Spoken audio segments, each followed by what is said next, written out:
இன்றைக்கு ஆர்எஸ்எஸ் களத்துல இறங்கியிருக்காங்க. ஓகே, 60,000க்கு மேல ஸ்மால் மீட்டிங்ஸ் கண்டக்ட் பண்ணிட்டு இருக்காங்க. அவங்க சத்தீஸ்கர்லயும் பண்ணாங்க, ஹரியானாலையும் பண்ணாங்க. ஸோ விதர்பால, பர்டிகுலர்லி விதர்ப் ரீஜன்ல நிறைய பண்ணுவாங்க. அதே மாதிரி வடக்கு மகாராஷ்டிராலையும் அதிகம் பண்ணுவாங்க. மராத்வாடால ஓரளவு பண்ணுவாங்க. வெஸ்டர்ன் மகாராஷ்டிரால ஷோலாப்பூர், பூனே அண்ட் சத்தாரா இங்கெல்லாம் வந்து கொஞ்சம் அதிகம் பண்ணுவாங்க.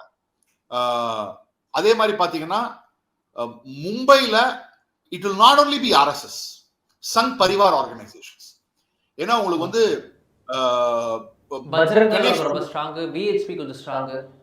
விஹெச்பி ஸ்ட்ராங், கணேஷ் பந்தல்ஸ், அதான் சொல்ல வந்தேன், கணேஷ் பந்தல்ஸ் இருக்கும். அதே மாதிரி உங்களுக்கு வந்து இந்த கோகுலாஷ்டமி போது ஃபெஸ்டிவல் செலிப்ரேட் பண்ணுவாங்க.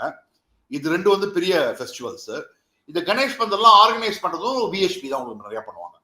ஸோ இப்ப மாலாட் வெஸ்டர்லாம் வந்து ஒரு ஃபைட்டே வந்து இருக்கு. அஸ்லாம் ஷேக் எழுத்தாப்புல பயங்கர ஃபைட் கொடுத்துட்டு இருக்காங்க.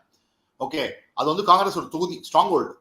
ஸோ என்கிட்ட கேட்டீங்கன்னா ஆர்எஸ்எஸ் தான் எக்ஸ்பேக்ட்.